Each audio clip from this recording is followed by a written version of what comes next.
You're listening to All Things 3D, where we talk about the world of fabricating, designing, and capturing in the third dimension.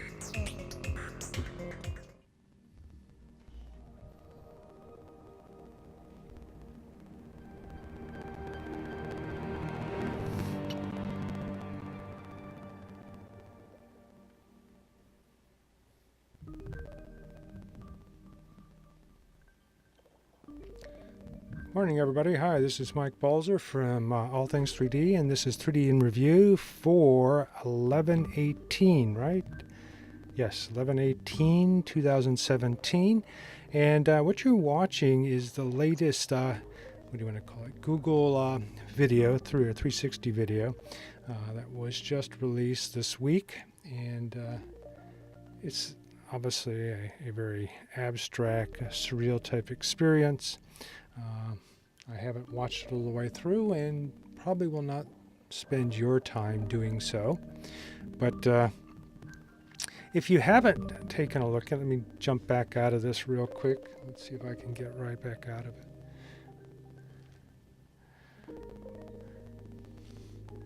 But I guess it follows a couple of shapes as they progress through different, I guess you would say, evolutions of states.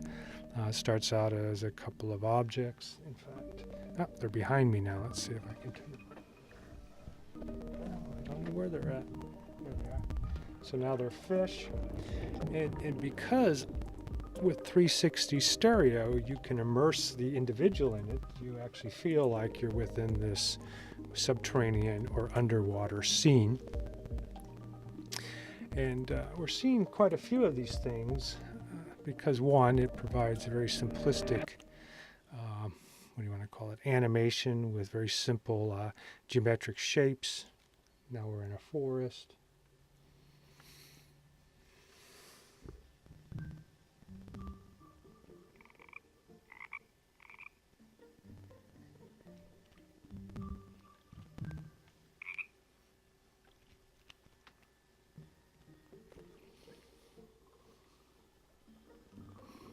So if you're wondering what I have on my head, as you know, with the NeoDi Play Pocket versions with the optional phone mount here, you can actually attach it to pretty much any type of helmet.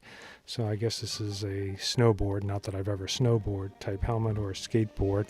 But last year I did a couple of, I don't know, what we call it, video simulations of using video in order to give the simulation of snowboarding. I don't know if it turned out very well, but you can go back to last year around this time. So a very intriguing video. Let me jump back, see if it takes me back to the main menu, which it does. So there are several in here, and if you have not had a chance to download it, I would do so. If you have not seen Pearl, I felt that was an extremely heartfelt 360 immersive experience. If you've got an HTC Vive, you also get some 6 degrees of freedom, some actually head tracking, so that you're able to move your head back and forth within the vehicle. I do not know, I believe Sonaria was also released to the HTC Vive. I do not know if it has that same experience. Son of Jaguar or Hogwire, there we go, was, I think there's a live presentation at 11:30 actually right now. So if you don't want to listen to me anymore, or if you're seeing this later, you may have already seen it. I'm assuming that it will also be recorded with the actual 3D artists that put that together and the producers. So you might want to look into that. I have not watched it yet, but it obviously looks very entertaining, probably in, even though it's probably 3D rendered with 3D application, it kind of has the feel of, who are the artists that did, I can't think of the name of it now, like stop motion that I thought was very intriguing. At least the characters in front of that scene look like it. So let's jump out of this into the Daydream. Now what's interesting is that I don't know if you're actually hearing audio for this. Let me center that. But I have turned on in the casting audio. So if you're not hearing it, then I need to I guess, report this to Google, because this is the, one of the, what is it? I've done this about 4 times now, and it has not seemed to work from an audio perspective. So if you're not hearing it, email me, let me know that you did not hear any audio. Right now you should hear a burbling brook, some birds, things of that nature, nature sounds, and then you should have also heard the audio from the previous video. And so what was that called? Stories. So it's Google Stories, and it comes from their Google production. And if you remember, the story Pearl was nominated for an Academy Award. So I think it's great to have the immersive experience with some talented producers and directors, and obviously 3D artists putting together things that have some emotional impact. Okay, so I'm going to move on, and I'll go to the Google Play Store now, and while I take off my headset, so let me jump over to it. So if you have a Daydream, which means any phone that's compatible, which now includes any of this year's Samsung devices. So if you have any of those, go ahead and get yourself set up for Daydream. And what's interesting, I don't know if you noticed it here, but I'm actually using a kind of a third-party OEM controller. I'm not going to mention their name, and if you could read it, good for you, but they actually asked me to return them so they wouldn't get in trouble with Google. So I really don't think that's, now my nose has a depression in it. But I hope that that's not the case, that Google is kind of pushing to isolate that they're the only source for their obviously Daydream View headset, because there are other sources, including my own, and I actually like this controller better than theirs. The only thing that this is missing is the volume control. Luckily, most applications, including the Daydream launcher, have a volume control in it, and also on my device you can physically use the volume controls because you have access to them. So that's the only thing missing. Other than that, I like it. It actually uses regular batteries. One of the complaints I have with the Daydream controller is that it's rechargeable, which means if you don't have it charged, you're kind of out of luck and you have to wait a few minutes. Whereas if you deplete your batteries in this unit, you just pop them out and put some new ones in there. And it lasts for a while, and it actually has a standby mode and also a physical off mode. Okay, so let's kind of move right into our news items, and the first one that I want to bring up, and let's see, I guess I'll go ahead and use the same device since it's still hooked up to the Chromecast unit, so give me a moment to get it set up. And the cool thing about my little attachment device is that it's very easy to put your phone in and out. It's adjustable, so it will adjust to the width of basically any phone, and then you just slide the pocket over it, and then you have yourself a complete VR headset that can literally fit in your pocket. Okay, so let me jump in here, go to Google Home. Where is my Google Home? Oh, actually, that is not the case. In the version of, Oreo, there is a cast feature right in the settings, so you don't no longer have to use Google Play. All right, so now that I'm in here, what I want to bring up, and I'll jump back to my screen, is a little application.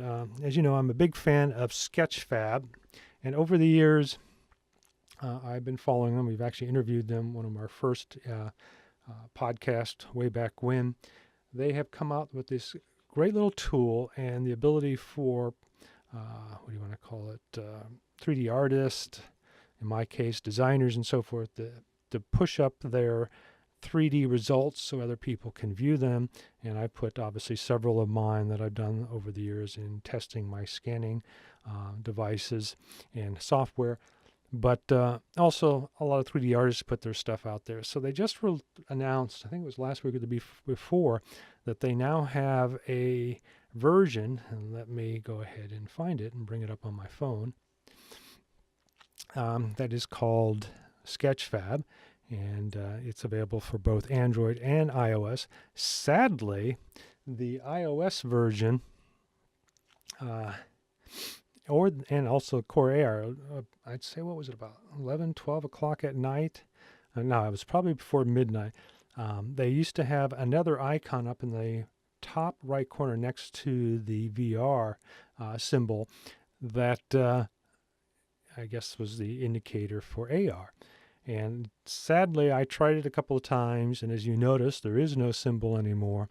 And this is because it didn't work. And it was a little disappointing because I just got around to it, so I was hoping to show it off today. But I guess the objective is to be able to show this off a lot of their objects. But the sad thing is a lot of their objects are either high polygon counts or fairly complex, and they were crashing it. And one of the things that I am not a big fan of, and I can understand because it provides some consistency between platforms, is using web VR.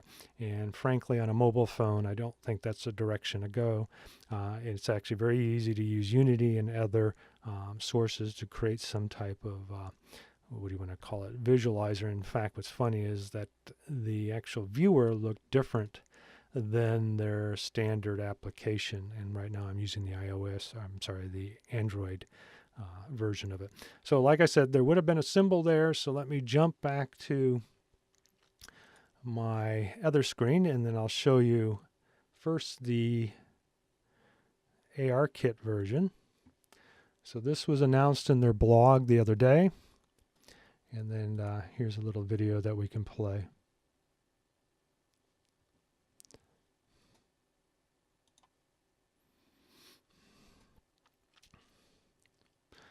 So like I said, I was not able to get it to work. I know that Elba had put out, oh gosh, actually when ARKit first came out, a little test blog showing that it is quite possible. But as you can see there, it will be very cool to be able to take in, gosh, what are they up to, 100,000 million 3D objects, and then bring them in to SketchFab. Actually, they're in SketchFab, but be able to view them. So this, it's pretty easy to use, or at least I would assume it would be. You essentially find a level plane, you point your phone at it, and then it loads in the object. And as you can see in these three images here, it gives you what they call the SketchFab floor, and then here they give you the actual object on it. As you're probably aware of, even though you can do what they call shadow blobs, as far as actually creating accurate shadows, that's a little difficult because there is no way for at least ARKit or even CoreAR to know exactly where your lighting is coming from. I have some ideas how to solve that, but it would require essentially panning your room and then identify from there your light sources. So there is some possibilities, but they do have ambient, so you would be able to get an object that would change or shift in color. So again, I have not played with it. I don't know how accurate it would be, and sadly they pulled it down probably after midnight, and hopefully they'll have a fix for it. But it's both pulled down on CoreAR and ARKit. And here's the announcement, which came on the 9th of November, so just this week, or actually last week, about SketchFab AR. So like I said, it has been pulled down, so I don't know when it will come back up again. And both of these are available. I mean, just download the SketchFab app, and then when it's updated, you'll be able to utilize it. Okay, so let's get into the other disappointing news. Yi, or YI, I think it's Yi, 360. They're a maker of, what would you call it, GoPro type clones. They become very popular because they're about 1/3 the price, yet basically all the features of a standard GoPro. Well, they've just announced their 360 camera, the VR camera, and they say it's the first accessible 5.7K 360 camera. And I have a little concern about what they indicate is 5.7K camera, and I was hoping it was a true 5.7 resolution, but I've asked specifically directed a question at them, and I will do so later on again if you're interested. It's a $399 camera. I got a notice saying buy it now, but it is already, let's see if it's still the case. Where you have to go out to VR.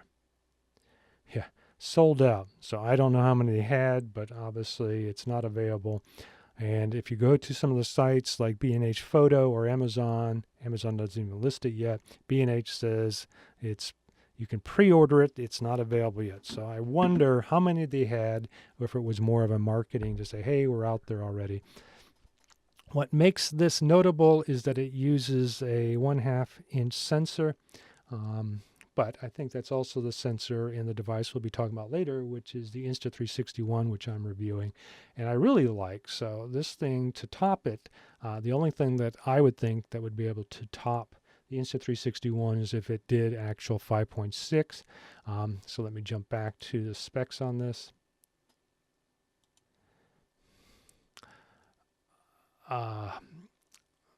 So it says to experience 5.6 full download here. Okay, so they, so I don't know. So they say that it is a 5.6, but then I read that in the specs, let's see if, here we go, that the video mode, okay, so it does support a 5.6 5760 by 2880 or 5120 by 2560. Now, why is the second one, actually, I guess they're both okay. What you need for is a 2-to-1 ratio. Actually, 1-to-1 ratio would be the best. However, if you're mapping this out, and this probably is converted, you're mapping out the spherical, which needs to be a 1-to-1, into a 2-to-1. Now I can't even think of the term now, so if it comes to me, I'll bring it up. And equirectangular. So this would be the correct specs for an equirectangular. So 5760 by 2880 or 5120, and they're both 30 frames. Or what's notable and something that I am intrigued by is the 2560 by 1280 because I tried to do some test footage with my views and found out that I had some problems with that. And let's see, I hope my screen is not whited out on your end, that you can actually see this text here. But the issue that I had, and I'm not going to play some of the video, you can find it out there already. I mounted it to my wife's Mini. I have this special car mount, and went out for a drive because I'm trying to create an app that allows you to pedal using the VR sensor from VR. What are they called? I can't even remember the main company name, but our VRZoom. They make not only a, what do you want to call it, a VR bike that you can put a headset on, but they now make a little sensor. And one of the notes that came out, and I know I'm getting a little sidetracked here, the VR sensor, which I think is an extremely cool item, because if you've already got a stationary bike or you have an elliptical or even a treadmill, this is the ideal product because it basically slaps on to the axis of your device, and then through the rotational the rotation of that axis, that allows this thing to generate the RPMs necessary in order to move the screen. So what I was planning to do is create the illusion that you're actually moving down a road by just increasing and decreasing the frame rate, and Unity actually has that all built into a 360 player, then that's dynamically controlled. So I already had all my thoughts and plans ready to move forward with that. But sadly, the quality in the views left something to be desired. The artifacts from compression are extremely noticeable, and supposedly it's a 4K camera. And also at a 30 frame per second rate, if you're traveling about 15-20 miles an hour, trying to keep the speed limit on some of the back roads here in Portland, Oregon, that could be a problem because at a standstill, you don't want to see the areas around you blurred. So I was really hoping to see a camera with 60 frames per second in a reasonable price range, and The sad thing is that the 2K 60 frames per second here is woefully inadequate for a full 360. Now, the 5.7, I think that is perfect. And why do I say that? If you divide this into 4 quadrants, what does that come out to? 2880, so 1440. That is about the resolution per eye. With some of the newer phones, if you remember, they're about 2560, 1280 per eye. So this is more than adequate per quadrant at the current resolution of the screens. Obviously, as we get into 4K and other screens, that will make a difference. But this would be ideal from that perspective. So if you're looking for a device that can do that, I would look into this. Now, this 5120 might be the perfect range. Now, that might be cropped. I don't know what the difference is. Now, I have known, and I don't have one yet, and I have not heard of anybody having one, so I don't know if they've actually tested this, but sometimes they upsample. And if that is the case, that if it's more of a 5120 that they're upsampling, that could be a disappointment. But if it is a true 5.7, that would be great. Another thing to look at is what is the photo resolution. And here again, it's 5760. So this is probably the max pixel size of the sensor. And luckily, they're actually utilizing that full sensor to provide the video resolution. So hats off to them and providing that. Again, I haven't seen any reviews, and since it's not even available, I won't be able to see it probably for some time. The other cool thing is that it also will do live streaming. Now, the Views doesn't do it. I've been promised next year that we'll have that capability. And what sets the Views apart is the fact is that it is stereo 360, so you get that extra dimension. And that's something that I wanted to have in this little app, so that you actually felt like the tree branches were moving by you, that you actually kind of had the duck. But as I said, the compression ratio is very poor. There's supposedly a new firmware coming out that I should get a beta hopefully soon. I'm going to send them a link to the video and say, what will the new firmware help improve that? And I hope that is the case. The other thing is there's very little EV control. As you can see with this device, you have basically 4 stops, +2 and -2 EV control, and I find that very important so that you don't clip your whites, and that always seems to be an issue. But if you want something low cost, we're going to talk about the Insta360. I think that's the ideal camera, and it has a lot of great features, and we'll get to that a little bit later in the show. I already have it set up next to me, as long as my battery doesn't get deplete by the end of the show, so I better hurry and talk. So my thoughts are, this is going to be a great camera when it's available. I hope it wasn't more of a promotional stunt to have maybe 1 or 2 available and then immediately sell out in order for them to see how many clicks they have on that particular buy now site to determine how many to make. Hopefully they just maybe had a few and there's a new one. Here they talk about the Sony sensor that's in it. That's a fairly good sensor.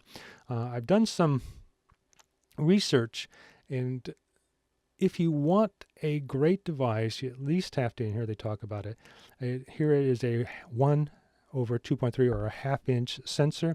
This is about the same sensor that is in the Insta360. So with that being said, it's kind of funny that they limited the Insta360 to 4K. I think they could probably push that one out a little bit too. But I have been very happy with the few things that I've done with it already. All right, let's move on to the next item, because I'm going to spend a little time with this. If you're wanting to get into VR or AR, and you really don't have a lot of 3D artistic skills, or you're not very familiar with it, this caught my eye because supposedly this particular application will allow you to basically drag and drop objects, import your own, and set up your VR environment or your AR environment in this app. I'm assuming it's in the cloud. I didn't see a download. Plus, they have a downloadable viewer. But let me go ahead and sign in. And we'll kind of go through really quick the little steps here. So essentially, you start a new project and you select a template. And there are multiple templates that you can select. And then you can go through, and here I guess they're showing some more of the templates. And then you set up, also you could set up a 360 scene.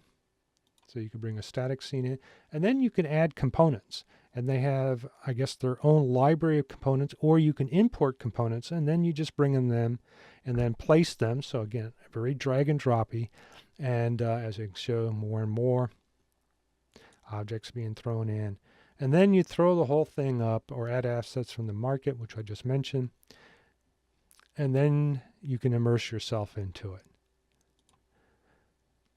So with that being said, let's close that and let's start a project. Now this is the first time I've done this, so if I fail, so let's see what we're going to do. I'm going to go ahead and use an interior space. Okay, so it basically tells you use your WASD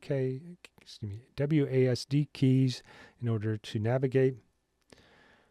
So this seems to be already a little bit of an issue. Slow load times, and I don't have the slowest connection, so I wonder if their server is not. Yeah, that could bug me. So, like I said, this is the first time for me using it, so I'm going to jump over to the next item. We'll come back to that so we don't sit here. Okay, I thought this was also a neat thing. It'd be kind of fun. Obviously, we can look in here, but I don't, as mentioned before, I worked as the IT director for a multidiscipline firm, which included a large architectural, about 40-person firm staff between multiple offices.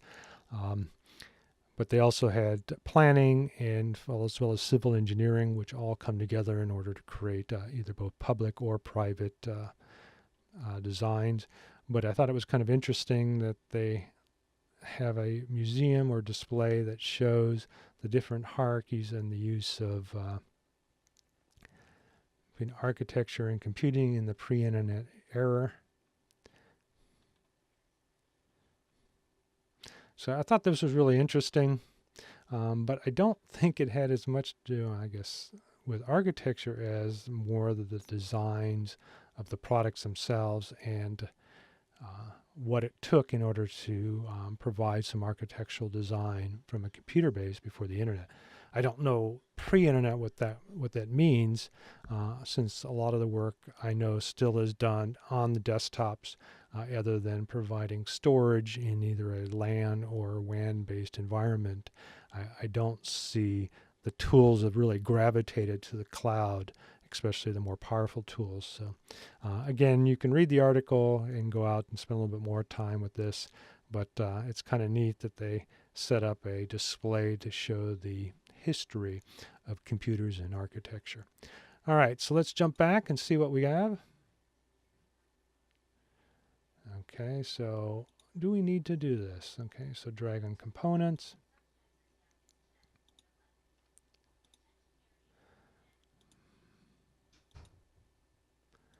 All right, so let's basically, let's see.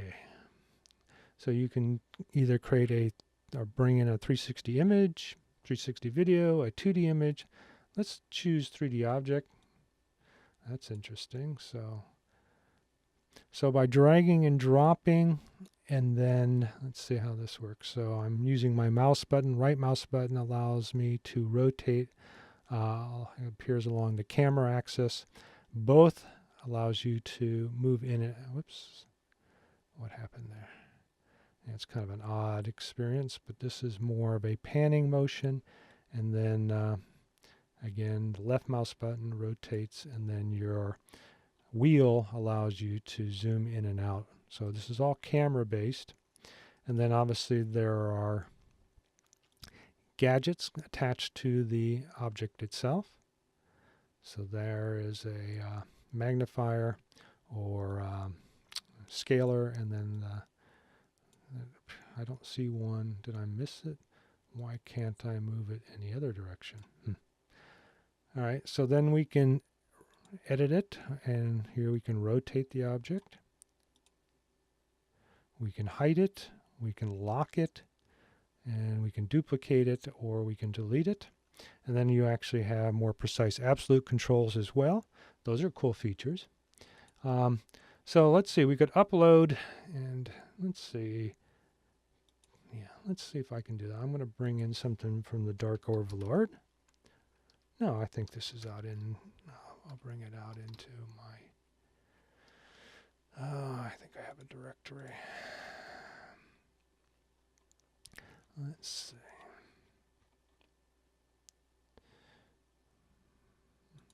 Let's bring something in. See if I got something small. I think the easel's in here, so I'll bring in the easel. Painting stand. Well,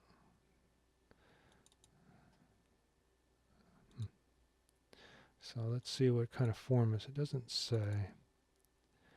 Okay, so let's bring in.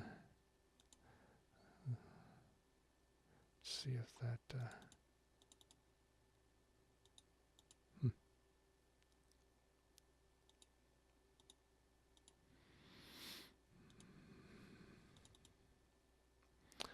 Odd. Let's see. Yeah, I don't see a format that seems to make sense. Let's see what I've got in here. Let's unzip that and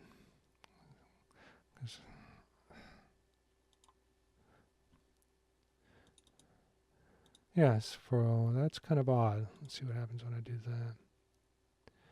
So it's going to bring in a 2D object. So I don't see any way, it doesn't seem to recognize FBX, so I'll have to go back and see what actually it does like. So that's kind of a depressing thing that it doesn't clearly tell me. So here's the texture.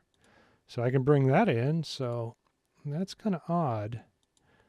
I guess I could go through there. Let's see what's this might be an OBJ.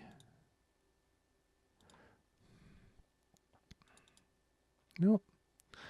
So that's very odd, and I do have some Collada files, and it doesn't seem to like that. So it might be a proprietary format, but let's go out to the marketplace and see what's there. All right, let's bring this pedestal in. So what do we have to do? Probably hit the plus sign.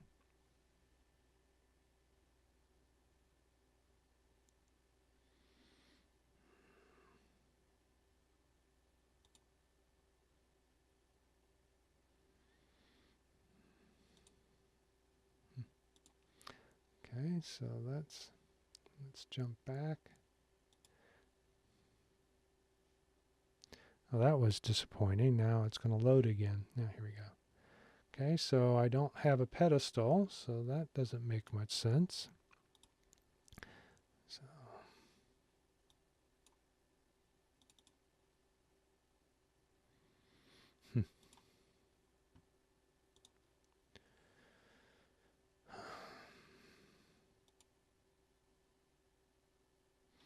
So it says it's added to library, but I didn't see it.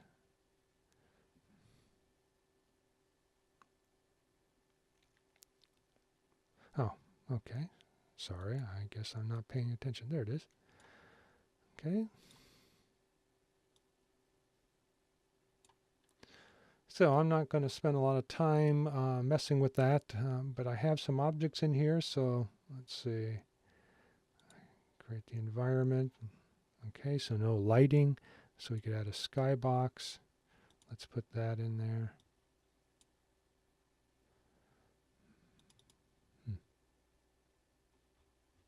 I guess maybe I don't have one in the room. So let's see what the camera does. No. Well, that's kind of disappointing. So you have standard global lighting, but as you can see, the objects themselves are either unlit or, yeah, they look like unlit objects. So let's get in really close. So even though they have some good textures, the fact is that I don't seem to have any control. As you saw there, I don't have any access to lights yet. It's leaves a little bit to be desired from that perspective. And so I can do screenshots. What else can I do?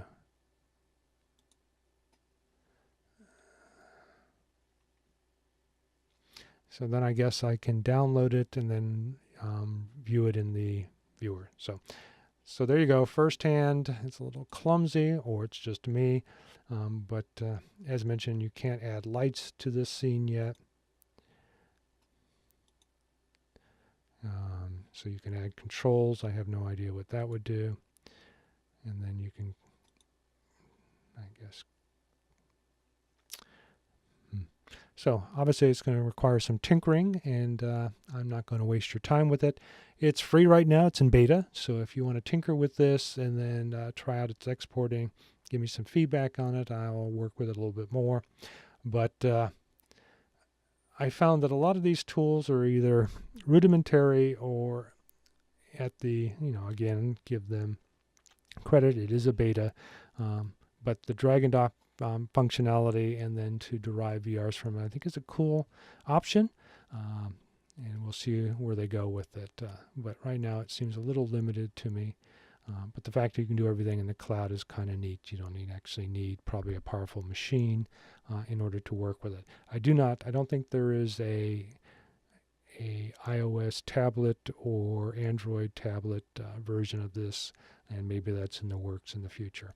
Okay, so since we already covered the Architectural Museum for technology, let's move on into this cool item, which is 3D in medicine. I thought this was intriguing, and even though I've mentioned it on the show about the opportunities of 3D fabricating tissue and other organic material, I thought this was extremely important. I don't know your approach. I have a couple of dogs and 2 cats, so I'm very fond of them, and the fact is that we still use animals to test cosmetics and other things, and I've heard that this can be excruciating, and a lot of times it could also kill the animals. Now, obviously, a lot of people, proponents of this, feel that animals aren't human, so preferably using animals versus humans. But if we can start growing greater amounts of tissue and fabricating and 3D printing them, as being shown here and some of the other examples I said earlier, not only would we actually be using human tissue, because a lot of times I've heard they use pigs as well because they have very close and similar organic traits as humans, we would not need to do this anymore, and it would be a more humane solution, and more importantly, it would be more accurate. And we're seeing this being done to test cancer agents and chemical agents for different drugs. So I really think this is a better direction to go, growing tissue and actual organs that may not actually survive in the body, but they could survive in a lab for testing, I think is also extremely important. We can test, for instance, the stomach lining for certain chemicals and drugs and the liver and things of that nature to see how they affect them instead of always relying on data after the fact. And as you know, many things we don't discover until, for some people, it's too late. So the more that we're able to fabricate and create materials, organic materials that mimic or are identical to human characteristics, I am all for that. And the fact is that we could possibly save a few little animals' life without having to do this in obviously a unnatural means, I think is also important. But again, I'm a little bit of an animal lover. So if you're interested in that, I think that's a cool application, again, of 3D fabrication, not only saving humans, but saving a few animals' lives and also benefiting, in my opinion, humans more. All right, let's move on to the next thing. I'm going to spend a little time with this. This is in the 3D scanning section, or scanner darkly as I prefer to call it. This came out last week, and I had some points or comments about this, is that this individual, Mark Hibben, who I also found out has an electrical engineering degree, so I was a little perplexed on that he makes it sound, or at least maybe that's how I read it, that the upcoming iPhones and probably iOS devices like iPads will have a rear-facing 3D sensor that will allow it not only to be used for 3D scanning, but more importantly to provide depth information, which is missing from their AR component now, that will allow them to basically scan a room and then know where the objects are, and then this provides a better path to occlusion. And what does that mean? That means that you can put a 3D object between two objects in the real space and it will literally disappear between the two objects currently when you try that. And he has an example here, but he doesn't provide, does he have an example? No, he doesn't. There's another article that does that I didn't decide to use. But they're planning to go with what they call TOF, or time of flight. Now, if you're familiar with LiDAR systems, this is a similar system, but there's some extreme differences in creating a time of flight LiDAR system, which uses a rotating scanning laser that literally scans the light and also has the camera portion of it, because what it does is it sends or creates a laser pulse, and then it's determined by when the camera receives that same wavelength how long it took, and from there it can determine distance, which is depth.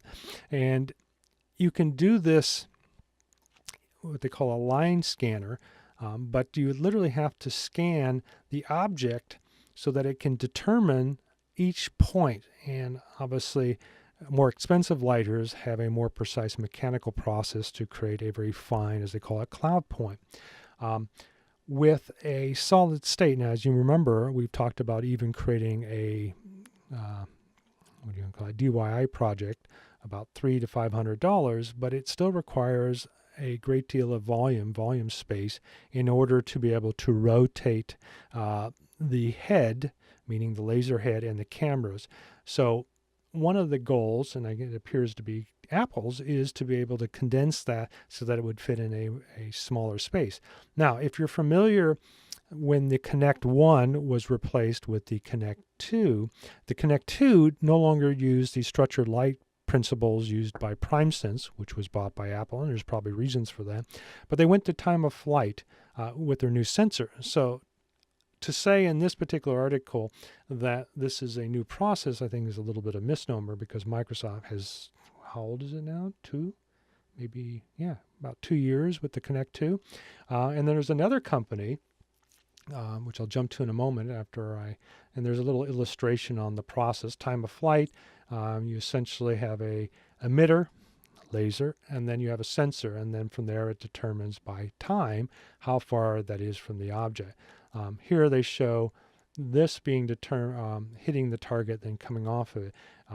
Unless the actual laser is pointing, which again, you can rotate it both on your X and Y axis in order to do this. And as it knows the angular rotation of where laser light is being emitted, when it's sensed, all it needs to do is determine time. The XY information is provided by the emitter. So whereas structured light, if you remember, you use a kind of like a stochastic, or as Apple would call it, the dot pattern.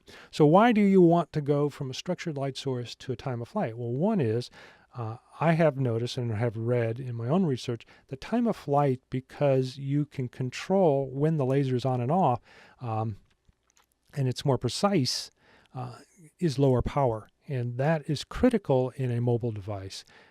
But the key is taking a mechanical component and converting it into a solid state component. And so this is one of the things that this guy mentions that Apple has been working on. But that brings me back to a company called Soft Kinetics, that back in 2015, if you remember a company called MakerBot, when they created 3D fabricators, and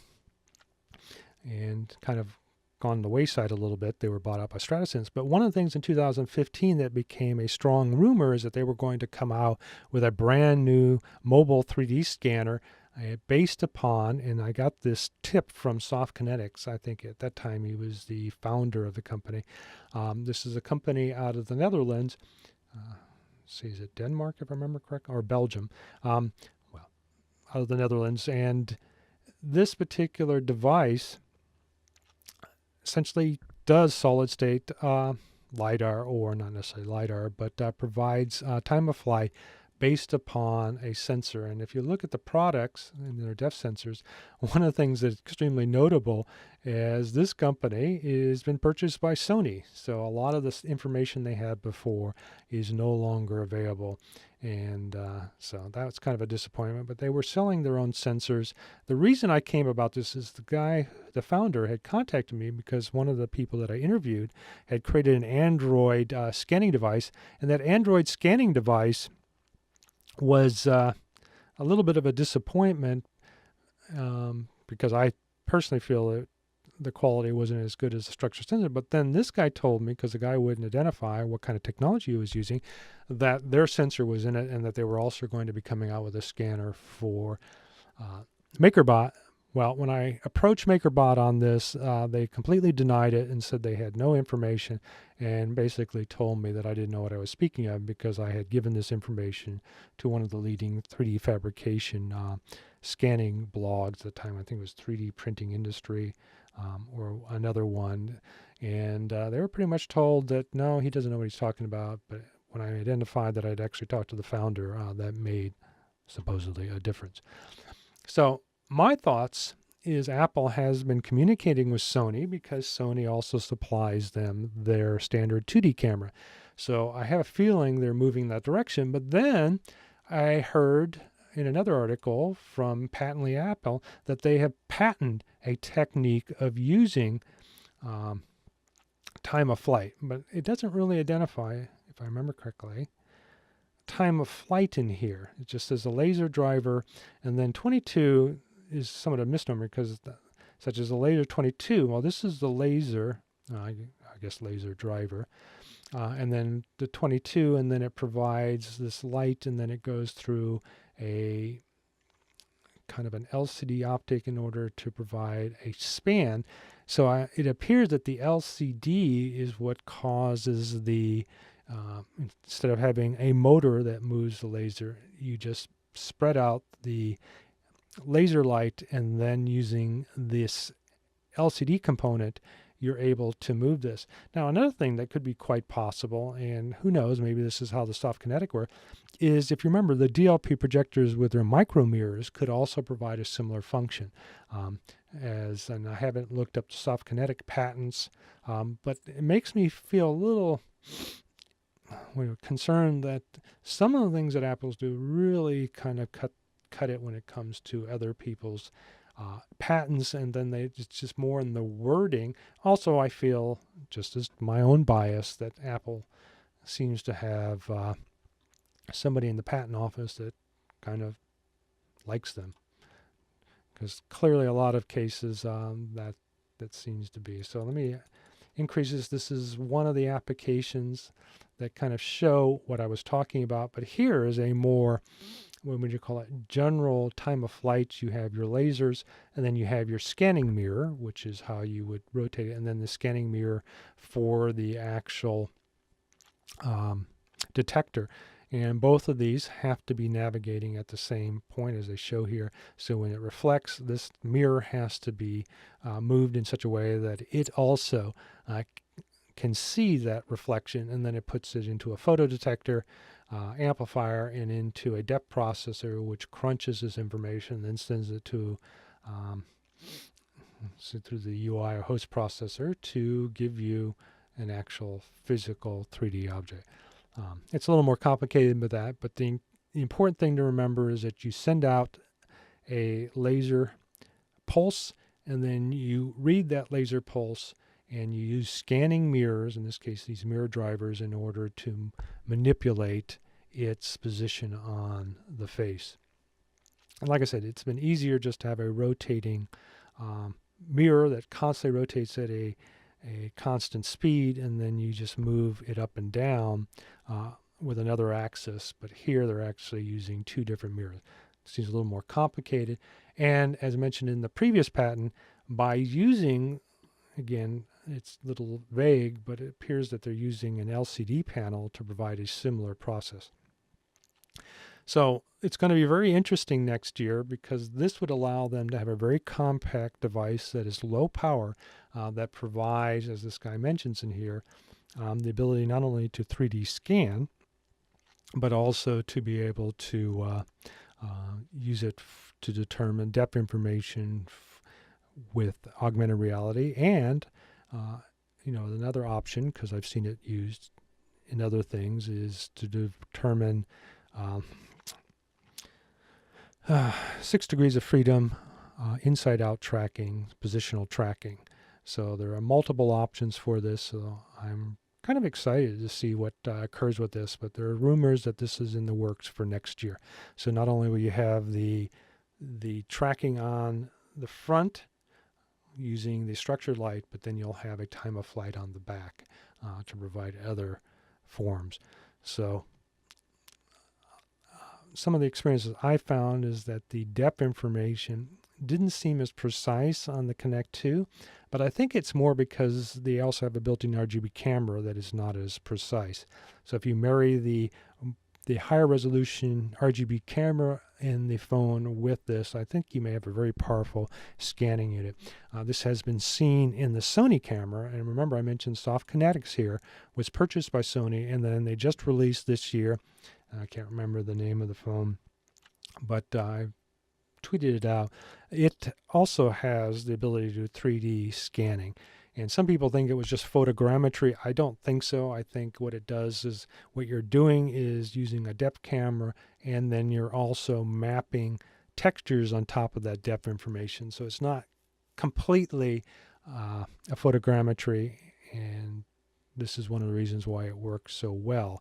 You're doing more of a stitching process than a true photogrammetry process.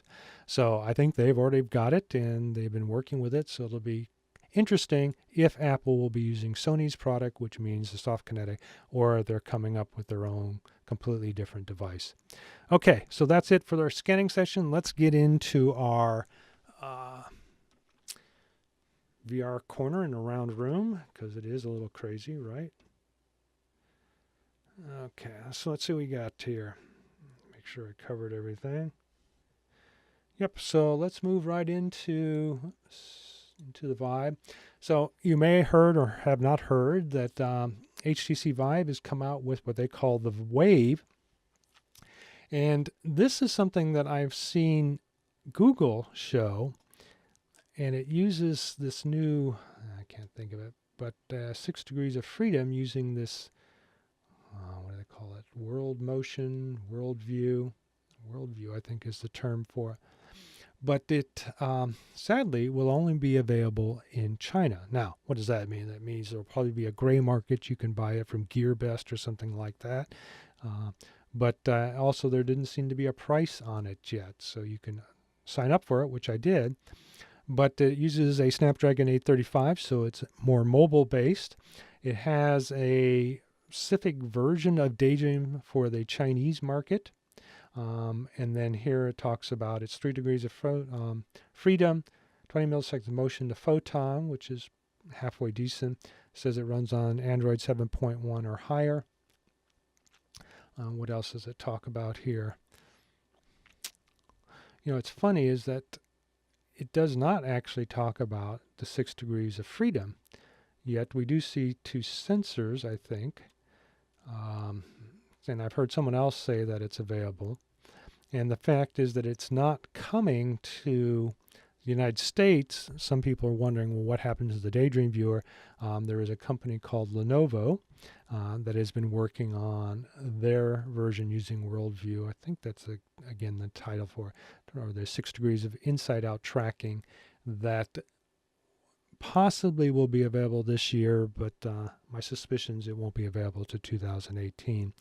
But so if you're wondering how you can get yourself a viewport, or excuse me, not a viewport, a VIVEWAVE, sadly you're going to have to go gray market. And through the specs here, it doesn't clearly identify that we have 6 degrees of freedom. So I have applied for development because I do HTC Vive development as well, and we'll see what happens. So let me read this carefully here. Yeah, it does. Oh, there we go.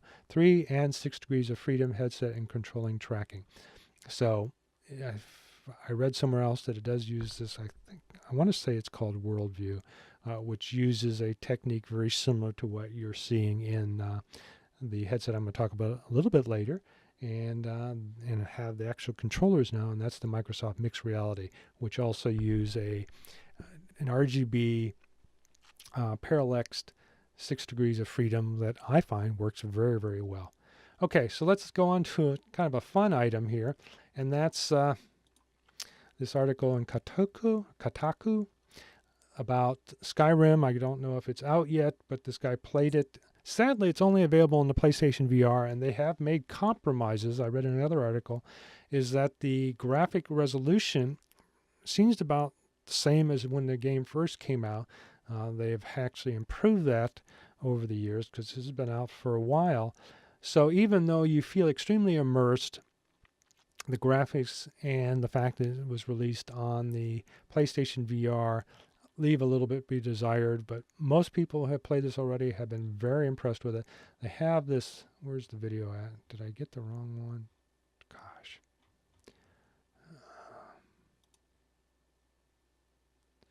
That would be my luck.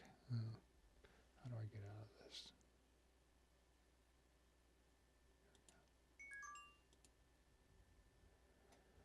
Okay.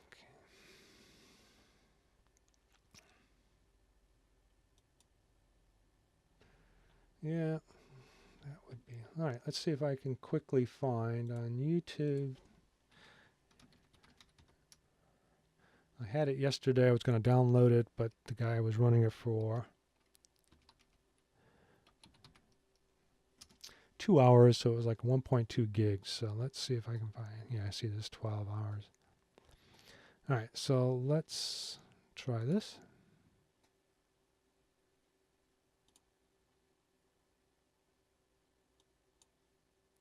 Yeah, so it shows him there.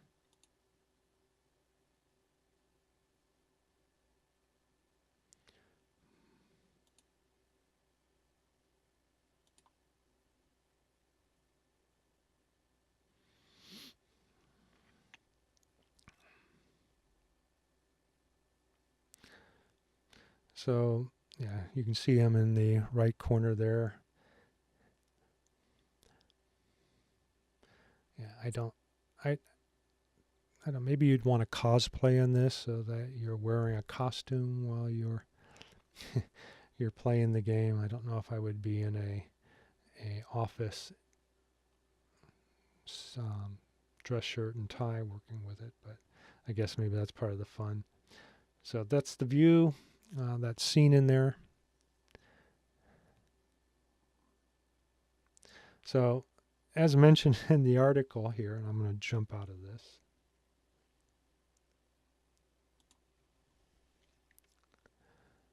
Let's jump back. Let me pause that. This person said that he actually puked, so that's a little sad.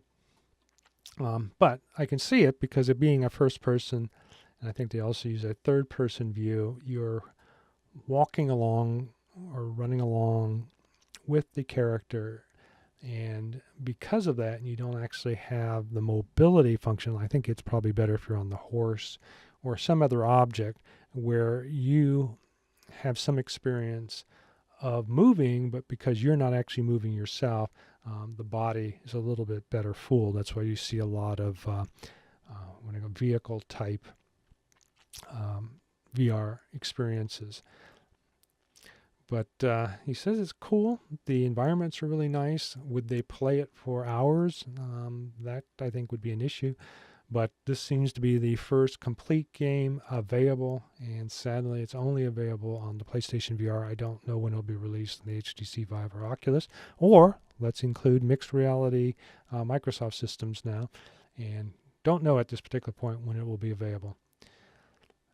Okay, so let's move on. Let's see. Let's go ahead and go right into this.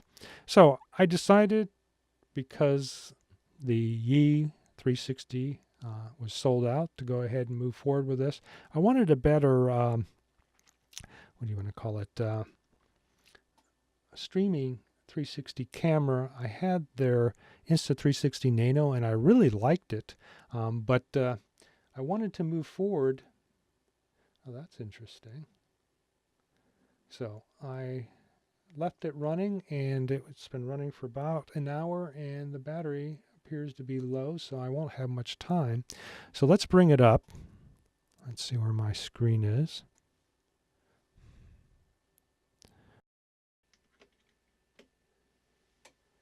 All right, so I don't know how long it would work. So it looks like it only has about an hour's worth of capability. Yep, turned right off. And the sad thing is, and I will go ahead and pull it off, and I'll jump to this camera here so that you can see it. So here's the, let me bring that out of the way. So here's the box for it. So it's a nice quality box. And it, let's bring it over. And what it has inside is a little holder so that you can put your phone in it horizontally. And let me take this out of the mount so you can see it. So this is placed on iPhone 7 Plus, but the software does seem to load onto an iPad, so you're not locked into just an iPhone. And they say there's going to be an adapter and its ability to be used on a Android device, so you'll be able to use this in multiple locations. The thing that I was disappointed with is because it seems to have a power that's independent from the phone, it has about 1 hour. So those who are asking how much of a charge does the Instant 361 have, about an hour, which is disappointing. But I have read elsewhere, I have not tested it myself, if you pull it off the phone, you can close off the little adapter, and let me bring this out so you can see it. And right next to it is a micro USB, so if I had one around here, and I don't seem to have an actual micro USB, I've got a, well, that's, yeah, and I'm not going to go find one right now. But you should be able to use this, and they indicate that you can power it externally. But if you notice where it's at, it's off to the side. So with a 360 camera, unless you have a very low profile where it just kind of literally just plugs in and then drapes off to the side, this will be seen in the camera itself. So people were mentioning, why didn't they put this on the bottom? And I would have to agree, and there's another reason why I would agree with that. When you have it plugged in, you don't have access to it. So you cannot run this like you can the Nano. So when I plug this in, there's very little clearance, so there's no way to actually power the unit. Yep, and immediately shut off. So you're limited to doing streaming for about an hour. And that's extremely disappointing. I was hoping that you would be able to work off the iPhone battery, but that does not seem to be the case. So I won't be able to actually do any test demo from it, but I did have some videos on YouTube that you can go look at and take a look at it. But I will go through and show you some other footage here. Let me jump back to my camera so that you can see my camera, the background. So here's some of the footage I took last night. So I'll bring that up. So this is actually a static image. And what's cool about this camera is that it's about an 8K. So it's very similar to the original Samsung, but it's using a larger sensor, but it has about the same resolution. More importantly, it also supports a RAW format, which, and I'll bring it up here. I can't. So there you go. A RAW format.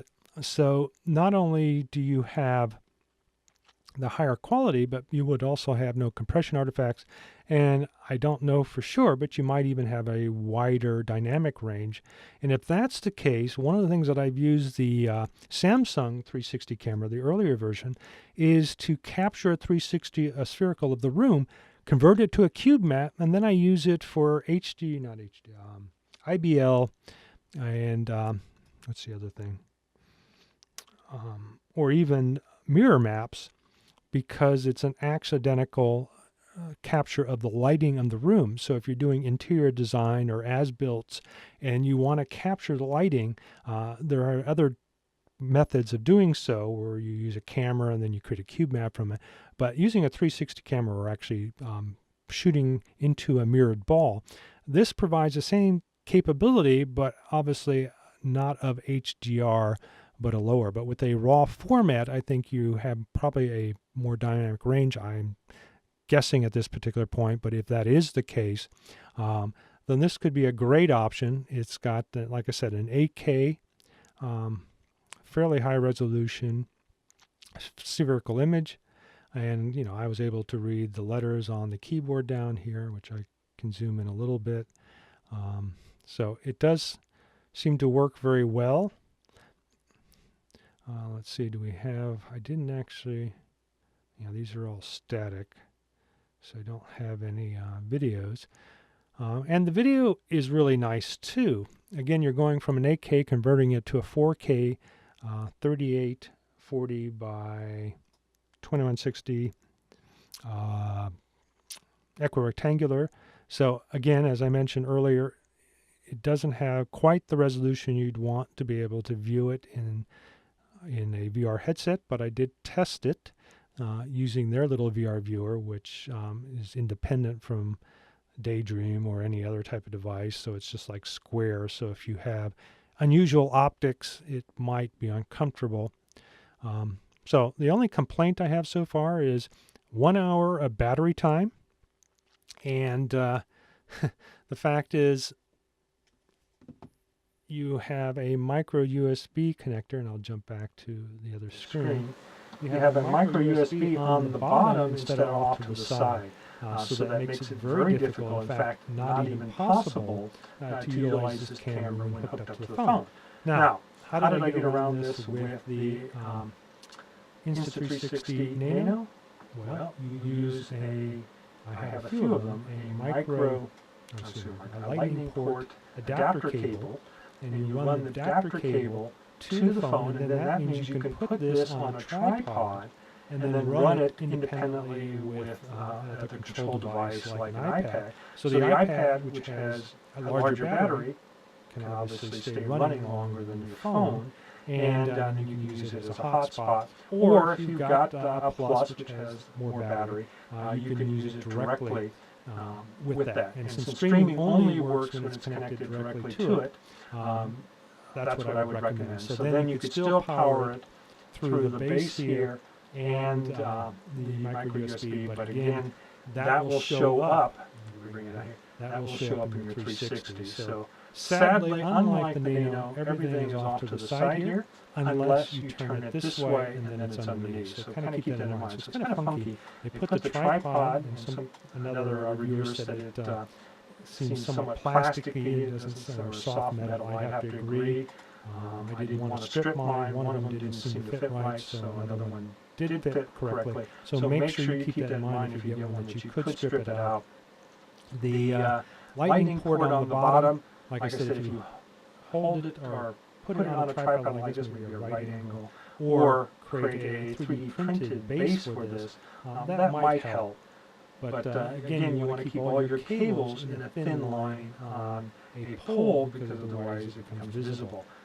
But if power is important to you and the ability to use either an iPad, then maybe that's not as critical, and you could run the power cable and the lightning together and just put it into shrink wrap or something to keep it into a single cable to make it thin. And I don't think it would be that much of a problem, and then you could just put it on a small tripod on a table if you're going to be using this to stream a conference call, or let's say you're doing a podcast or something. It also works independently and has a Bluetooth control now, which is kind of cool. So you can control its starting and stopping a video, as well as snapshots independently. Or you can actually use, I think there's a power button on top, and then I think if you click it separately, you can take shots with it. Oh, that's funny. So if I press the button on top, it doesn't have enough power. The other cool thing is this thing has an 8GB card already built into it, but it's a micro SD card slot. So one is included, so you don't have to really have one. So I thought that was kind of cool. So it's very compact.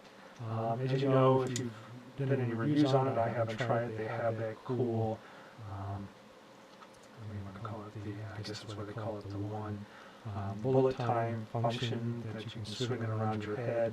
I have not tried that yet. And also it has this cool stitching process.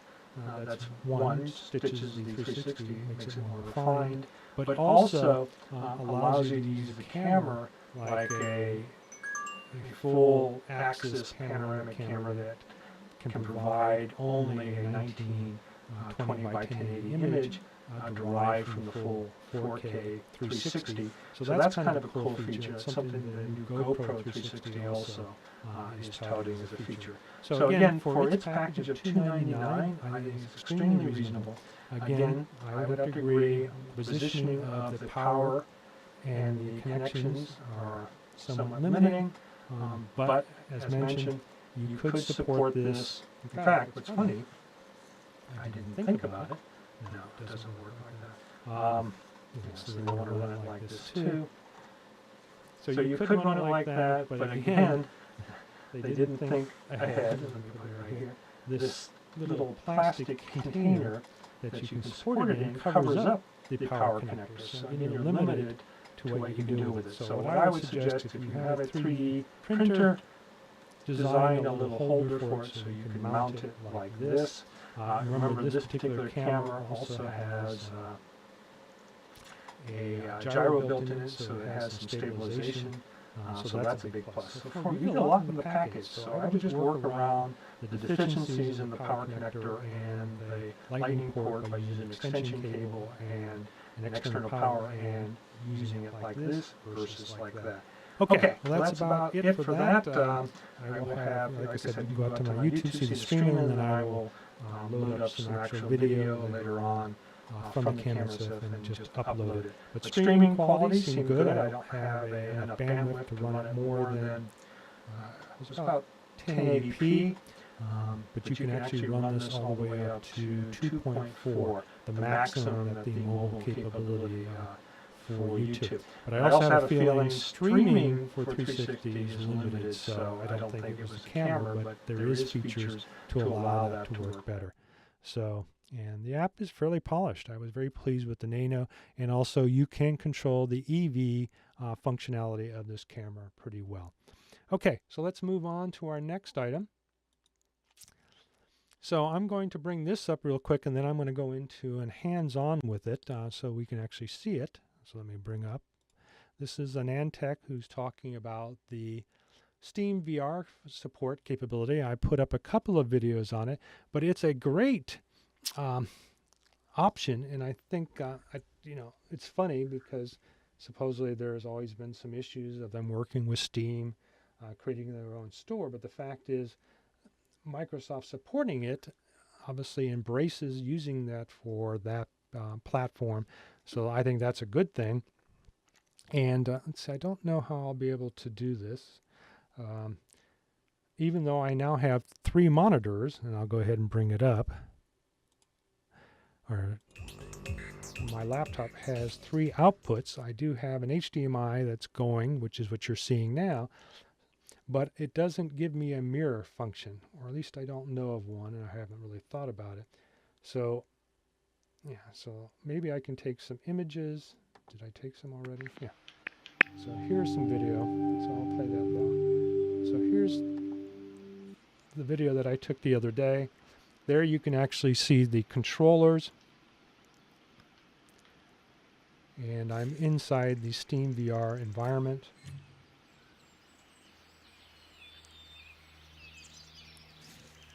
And even though the buttons, which we'll go through in a little bit, and Antec actually has a nice little chart there, are a little different than if you've actually used the HTC controllers. And I'm going to go ahead and show you a little bit of the differences between them so that you can see for yourself. But as you can see here, it runs very smoothly. And what was cool is that I was able to use the video recorder in the Cliff House launcher, which is the Microsoft VR launching area, turn that on and then jump into SteamVR, and it still kept recording. So the quality is really good, and I didn't notice, at least using my laptop here, which has an i7 and a GTX 1060, if I remember correctly. Or no, actually this has a 1070. Quality was good, performance was good, and the frame rate seemed pretty decent too, as you can see there. And as you can see there, I was playing around with moving the furniture. I was hoping I could open a drawer, but it opened the whole cabinet, or allowed me to throw it around. So I'll let this keep playing. What's kind of neat about this is I was able to go over into the corner there, and I didn't realize this because I didn't spend much time outside, but you'll see that, and I think I did a little GIF, there are some butterflies roaming around. Yeah, see, you can see some birds. There's actually maybe butterflies.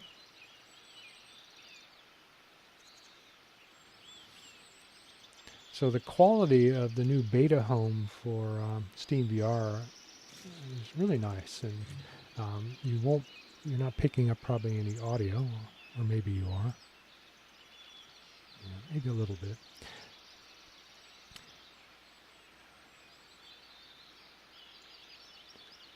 Yes, there they are. So I found that if you click a certain button, it attracts the butterflies, and I didn't figure that out yet. And then they'll land on your controller, which, as I mentioned in the little GIF that I put out, you kind of get the feeling that, oh, it's landed. And so I wanted to bring it closer. Let's see, here we go. So I wanted to bring it closer to my face, and it flies off, just like a real one. So what we can do with animation and tools now to synthesize reality, and obviously the people over at Valve who've been making games for decades really have that down with the immersion qualities of it. So again, the fact is that I'm doing this using the recorder of the Microsoft VR system, and actually using that is hats off, very smooth. Was able to work with most of the games. For some reason, I didn't try it on my laptop, but the lab didn't work on my budget VR backpack. I have not gone back and tried it with this. So I'll go ahead and stop this and jump back into... So I can wake it up, but the problem is you can't see the screen, so it's not going to do you any good. But I did get the full Acer development kit, and I'm going to go to my main screen now so that you can see the whole package. Okay. So here is the Acer headset. If you remember, if you've been following the show, I had the Dell system. It's a little bulkier, meaning the Dell versus this. It's more comfortable. If you remember, the Dell had the ratchet. Since this was a developer version of the Acer, it does not. And yes, it is a little cheesier, but actually I don't have an issue with it, especially from a development perspective. But notably, it seemed a little lighter and a little thinner, so when you put it on... okay, I don't need you to be... And so... let me go ahead and, so the other cool thing is, because there is a proximity sensor built into these, just like the HTC Vive and the Oculus, as soon as you put it on, it takes it out of sleep, so you don't have to actually touch it. Like I said, you can't see what I'm seeing here, but I can show you the controllers real quick, and I'll record a little bit of what I'm looking at, and then we'll play it back so that you can see it. So it's not direct, and I'll have to figure out how to mirror it at a later date. But I'll turn them on, and at least you'll see what they look like. And they're kind of cool, as some people have already mentioned. They have little light patterns.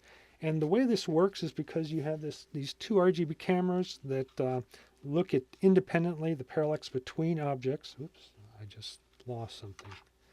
Well, that's nice. There we go. But what I did find out, especially if you're in a studio situation, that bright lights can affect it. I noticed when I looked at in my other room there, the bright lights on my green screen, that did seem to affect it a little bit. So try not to have extremely bright, broad lighting. But in here, it seems to be working. It sees them.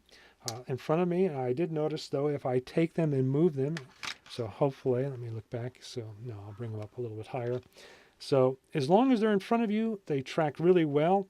As mentioned by others, yes, because of the way the cameras work, if you bring them down to your side and they're out of sight, and you don't bring them back up immediately, it does not remember where they're at, so it just remembers its last point.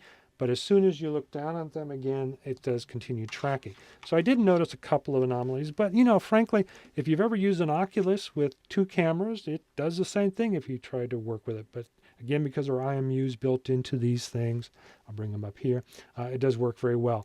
Now, I'll compare the few a little bit later, but let me go ahead and run some video so that you can see. So I'm in here now, and so bear with me. I'll just do a little bit running around. And one of the notable things, and I've shown this before, and I want to get up to this one because he's kind of funny, is these little, what they call holograms. Yeah, no, sorry.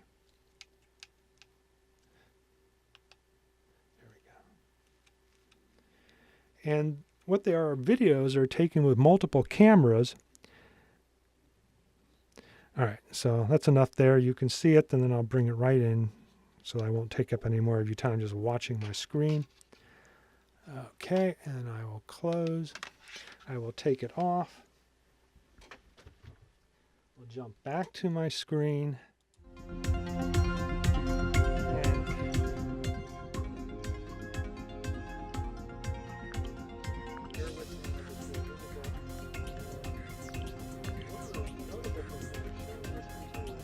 You're listening to All Things 3D, where we talk about the world of fabricating, designing, and capturing in the third dimension. Stitch them together, you can create a volume image of the object, and as you can see here,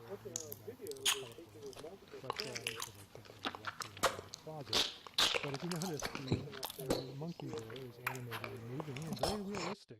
And when you're inside the environment, it's pretty cool because it really feels like this character is there. The sad thing is that you can't use multiple hologram, or at this particular time, at the same time. You can click one and then observe it, but as soon as you click on another, that one stops and a new one starts. So it'd be kind of neat in the future if they show a lot of these being used at the same time. Also, I wish, and I brought this to our attention, I, as a developer, would like to be able to create these. You don't necessarily have to capture standard video using their special, what do you want to call it, capture rooms. They have one in San Francisco now, one up in Seattle, and I guess one in London. So they're limited as far as where you can go and get these done. And I've been told that they're fairly expensive to do this.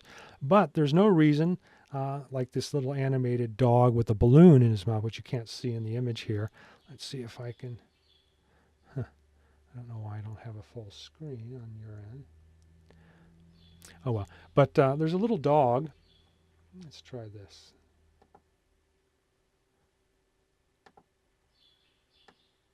Huh. There we go. So if you can see, there's a little dog that's blowing balloons. Now that's an animated character, 3D animated character. So I'd like to know how to do that and bring some of my own characters into it and add them to the library. Right now there doesn't seem to have that feature to it, and I think that would be kind of fun. This is the area that I had the most fun and enjoyed. But pretty much you can do anything in the Cliff House. You can launch application. You can launch Steam from here. I actually have that earlier Van Gogh room that I had been working on. I had put that in there. So I had a lot of things in there, and it really worked out pretty well to be able to stay in here without ever having to take off the headset. And because they're a little bit higher resolution, I think it's better. Now keep in mind the Dell, the Asus, I think the Asus might have a little bit larger lenses. They use a smaller lens, so the FOV is not as large as supposedly the Samsung. I have not tried one personally, but what I've seen in reviews that it actually has a better FOV than these, and the actual resolution and the sensor is a little bit bigger. Okay, so I need to get out of that. So let me jump to my other camera here, so we get a close-up. So here they are with the little lights on. They have a little joystick. They have the windows. Now, one of the things I pointed out in my little tweet the other day is that if you push the Windows thing while you're in the SteamVR, it immediately drops you out of SteamVR and brings you back into the Cliff House. So that's kind of a bad thing. I'm going to have to hunt and find the SteamVR window in order to bring myself back into it. So I would suggest creating windows in your environment of the applications you work with so they're always in a place that you can find them. You sometimes have to hunt for them. And there are other buttons. There's a trigger in front. You can see my finger here. There's a trigger by your thumb. And then there's an actual trackpad that you move around with, plus buttons in it. And it's great that the, what do you want to call it, the tutorial for the SteamVR simulates a lot of this the same. The one that I had a problem again was the Windows button, and I'll tell you in a moment. I'll bring up the HTC tracker, as you can see here, is a bulkier unit, it's heavier.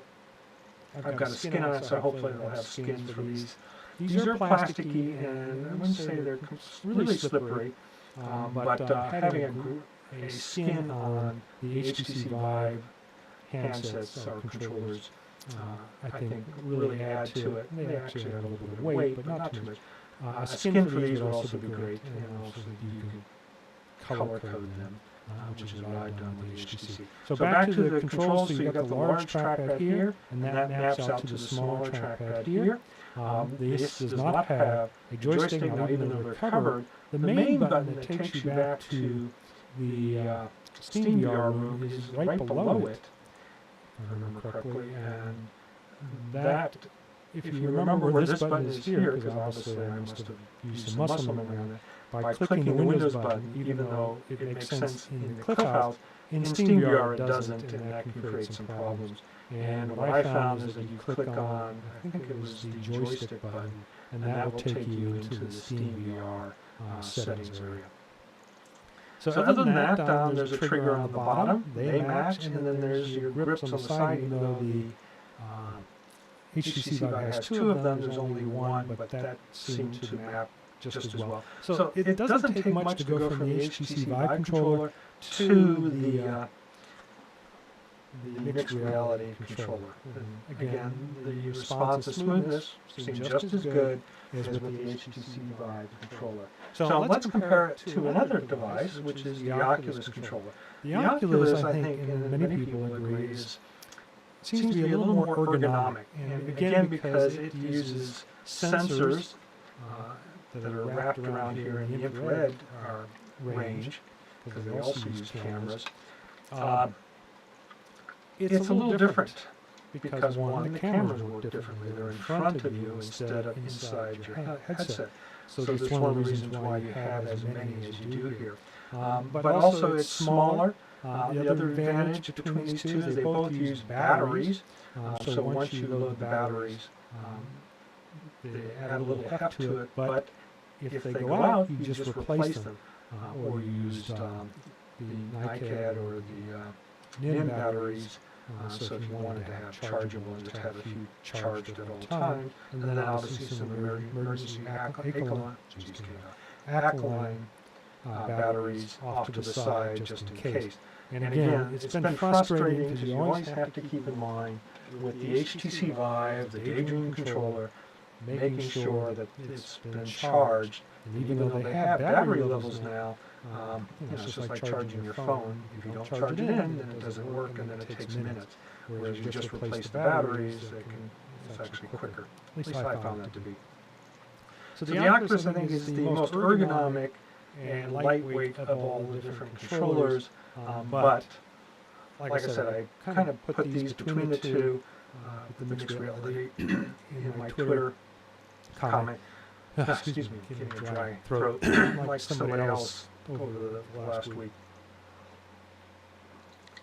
One other point to make.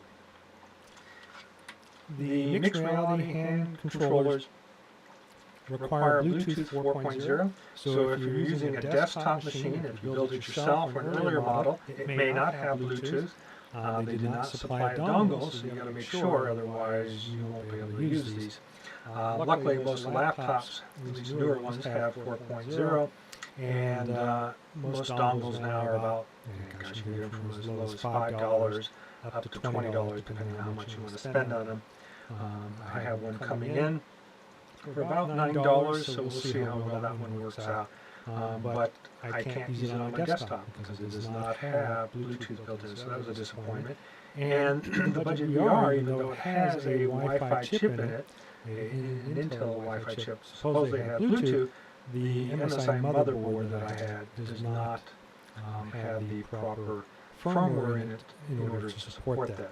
I guess they have a different model number that includes that Bluetooth functionality, but obviously it's more expensive. And so I thought it would be in there, it's not, so I have to get a USB dongle to support that. So keep that in mind. If you're getting a mixed reality headset and using it with a desktop, you need to have Bluetooth 4.0, and it's not an expensive option, but if you didn't remember to get one, then obviously you're going to have to get one, otherwise you won't be able to use it. So, like I said, the controllers are cool, they work like advertised, because they have IMUs built in them. When you do go behind your back, it does keep in memory its location of axis rotation, as well as where it was in three-dimensional space. So it does track and come back very quickly, but it can lose it once in a while. But I don't think that's an issue, especially if you're using an Oculus, because the same thing happens with that as well. Alright, so that's about it for the mixed reality system. Very pleased with it. The fact is that I found that the SteamVR, ironically, worked extremely smoothly. Let me jump back to this screen. I was very happy.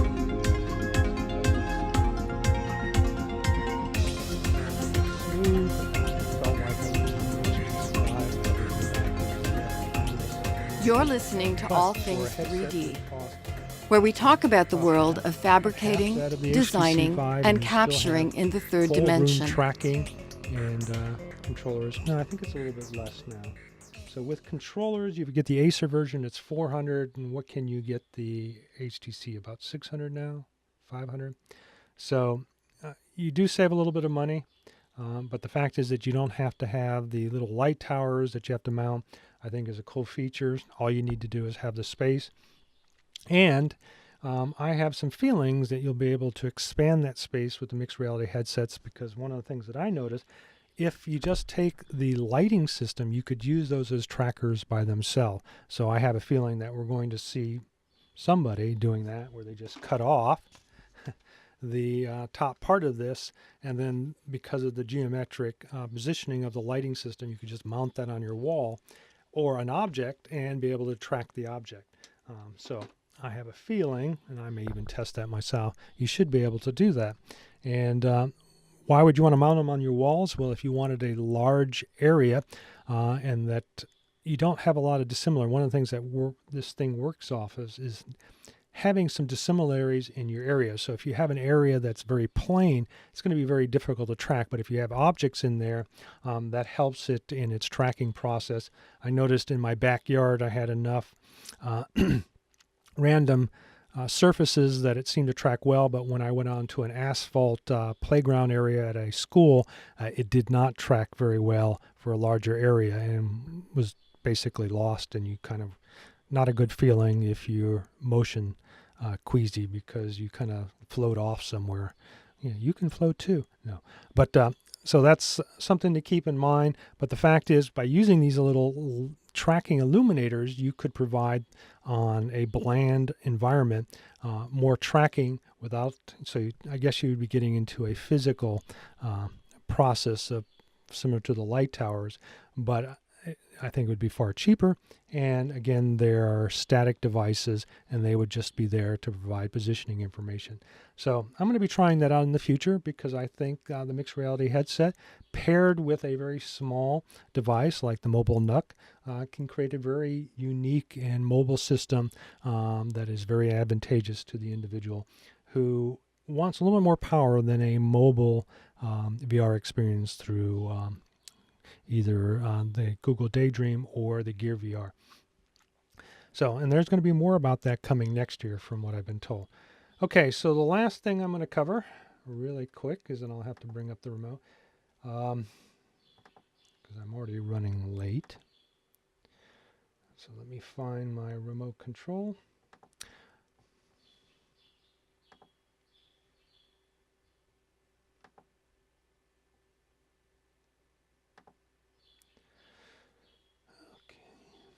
So, as I mentioned, one of the last things I wanted to talk about, this is my what do I call it, chatting with Vincent environment that I'm creating, and there's Vincent there. He is a fully articulated Mixamo character that I've tweaked a little bit. So one of the things that I'm going to be working with, and I was hoping to have time, but I haven't, is working with the Breckle. Is it Breckle? Yeah. Jasper Breckle's motion capture system with the Connect 2. He has both body motion capture as well as facial. So I'm going to be using blend shapes to actually articulate it. If you saw the little video that I put on Facebook, I attached a voice to it. He doesn't mouth it, but his movements seem to work really well with it. So I thought that was kind of cool. So that's coming along really well. But one of the things that I wanted to really try, let's see how this works. I'm going to go ahead and try it right now. So if it doesn't work, I apologize, but I've tried the mixed reality framework. Let's see what happens. It's dark, so my camera, oh. All right, so there you go. Essentially, I had turned it off because it's also battery driven and I didn't want the battery to deplete. So as you can see, I have superimposed my mask from Donnie Darko in front of, and you can barely see it, and I have to figure out why this is occurring, but I masked an object, and if you watch a little GIF, and then I have a video of it as well, and you can barely see them off to the corner, and for whatever reason my screen, let's see if I can minimize that.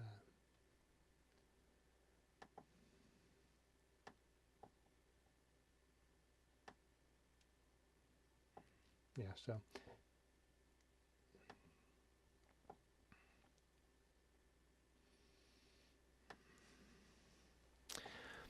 so for whatever reason, I don't seem to have the full breadth of my capture screen here.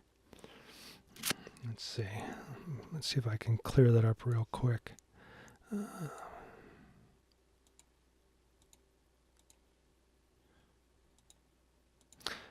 Yep, I don't know what the issue is, but as you can see in this little window here, I have overlaid video within the gaming environment, and this is all in self-contained in the little demo app that was created in Unreal using their mixed reality framework. Now, as mentioned, if you notice, it's very dark, and in order to create the videos that I did, I had to actually push the levels a little bit. So I am still exploring why that's an issue. It may have to do the fact is that I don't really have any lights. It's an unlit scene, and I only have one projected light coming from the window.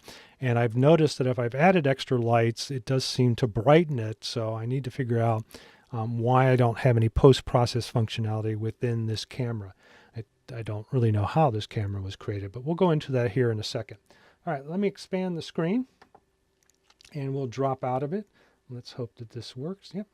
Okay, so the things that you need to be aware of is you need to go up to Settings, Plugins, and then I would just look, because I couldn't remember what subfolder it was. I just do a mixed, and then it should be there, and then just load that. And then you're going to have to restart the map that you're in.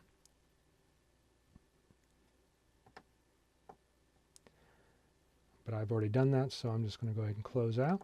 And once it's there, you're not going to see anything. So if you go to your content browser, you're not going to see anything unless you go over to this view options area. And thank you, there was somebody in the chat or the forum that had figured this out. So I didn't have to spend hours trying to figure out for myself. And just basically, I just clicked all of these. So you want to show all the classes. And I think if I remember, it's to show the engine content and the plugin content. And once those are enabled, then over in your content browser in the left-hand column, so make sure you have a left-hand column, you just go down. Let me see. Sorry, I'm using a touchpad. So you can find the Mixed Reality Framework content. I'll click on this. And then you have all kinds of items in there. And in the 4.17 version, I don't remember that there being a map, but there is now a map in 4.18 and a later version of 4.17 called the calibration map. And this is where you start from. And essentially what it does is it sets up a demo that allows you to calibrate so that you can calibrate where the HTC Vive controllers are based upon your camera. Now keep in mind, once your camera is locked and set, don't move it, because what happens if you move it or zoom it, that optics or the focal distance changes, so that changes the distance that you just calibrated your controllers to your hands. And so what happens is, and I can't give you a demo here, but your hands will show up in the video and then the controllers might be a foot away from them. So make sure you have your camera completely locked down, and then go ahead and calibrate it.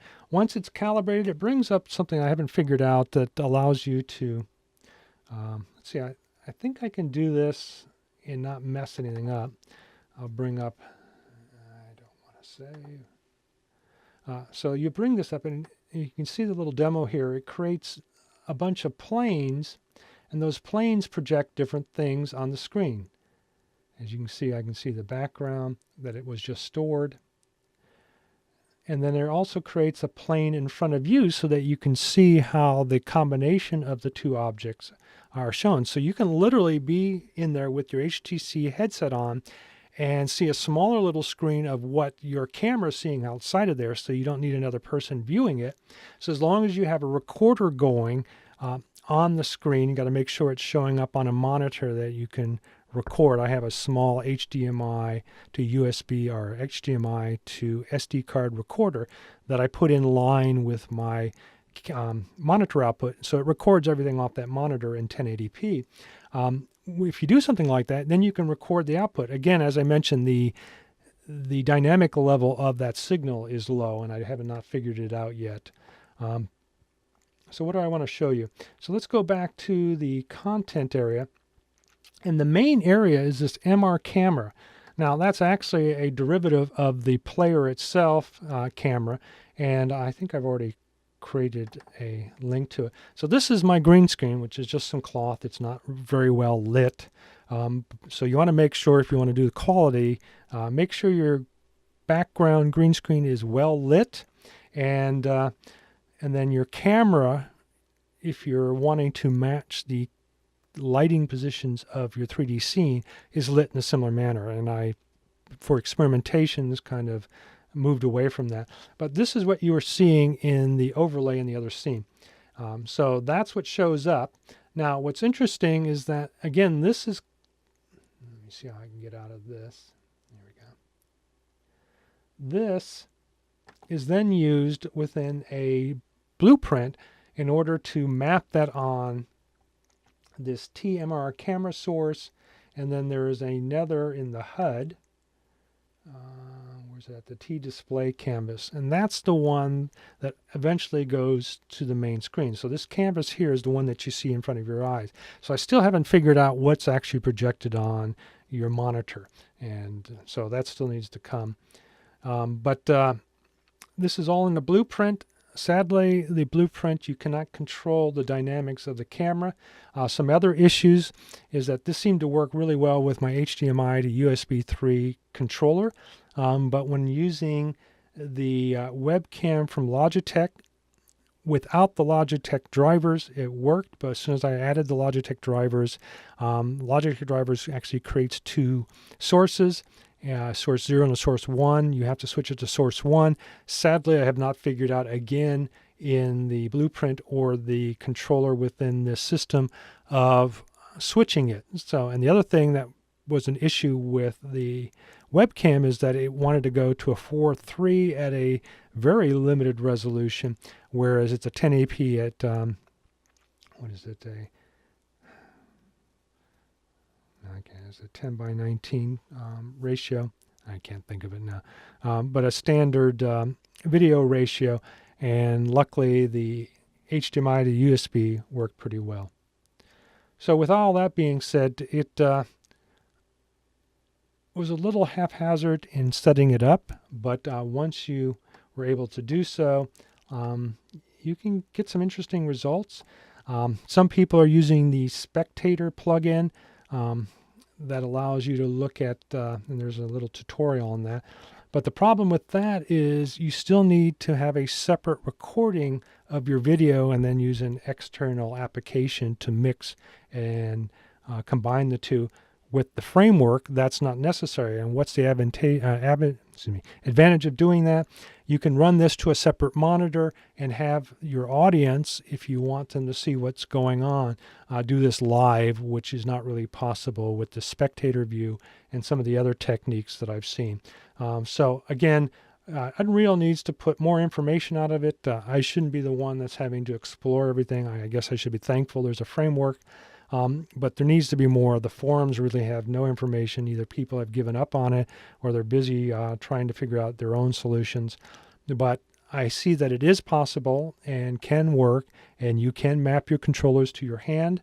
I have not tried to explore mapping another controller to the camera itself. I've just gotten to figure out where that camera is. So again, a lot of thing is experimentation, which takes a lot of time. I really wish there would be a great tutorial done by Unreal, and I just have not found it yet. If anyone out there has, let me know. But it's a cool little tool, and I'm glad that it's finally coming forward. This is something people have been asking for about a year and a half, and so it's now really available. But sadly, as well as Unreal does provide tutorials and documentation for other features, this is not one of them. So sadly, we have to move on and figure a lot of things out for ourselves. But at least it's there, right? Okay, so that about wraps it up. I think I've covered about everything today. So let's see how we're going to end this show. I think we're just going to say goodbye. Let me make sure I've covered everything. So like I said, next week we're going to cover the Jasper's motion capture system. And this will be a good, I'll sign off with this. So next week, look forward to that. And let's see what else. Yeah, I think we've covered everything else. And maybe a little bit more behind the Insta360 I'll have some more footage up for you to view in that. But on that note, enjoy the rest of your weekend, and I will see you next week. Bye.